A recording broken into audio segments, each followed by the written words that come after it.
Hello, welcome to the most important message for today.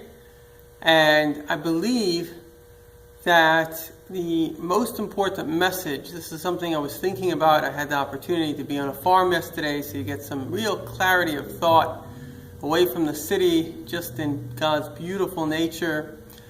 And I believe that the most important idea really is what it says in the Torah, that see, I have given you a blessing and a curse. And the blessing is if you follow what I say. And I think that this really sums up the entire reality that we're in. Because how do you know what path is a blessing, what path will literally make you feel good, and what is a curse, what path will literally be hell? The Baal Shem Tov says, it's a very kind of frightening statement, but he says, you know what hell is? That you get to heaven and they show you what the world would have looked like had you tried to make a difference.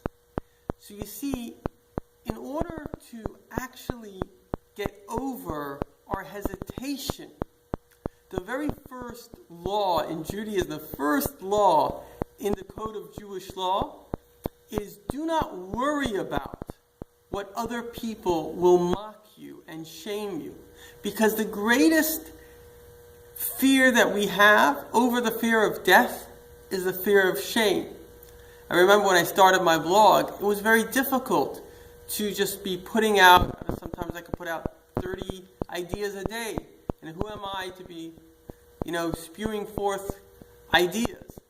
But in the end of the day, this is what gives me pleasure in life, knowing that I'm able to help people and inspire people.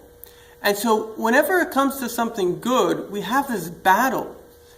And the very first statement, the very first line of the Code of Jewish Law is Shavisi Hashem Lenegdi Tamid. Many Orthodox synagogues have this on the Aron Kodesh, on the Holy Ark. I place God before me constantly. In other words, this is what the Rebbe said, V'hine Hashem Nitzav Olav, quoting from Tanya. A person should always consider that God is right in front of my face, like this camera.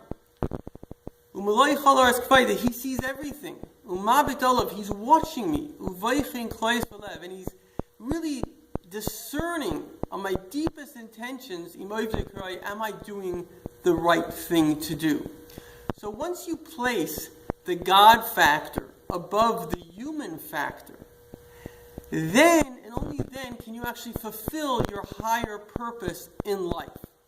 So may you have a wonderful day, and may we all merit to have the courage and the insight to place the God factor before the people factor, which gives us the courage to do, ultimately, those things that we wish to do, and therefore will bring us great pride in ourselves from the positive achievements that we accomplish.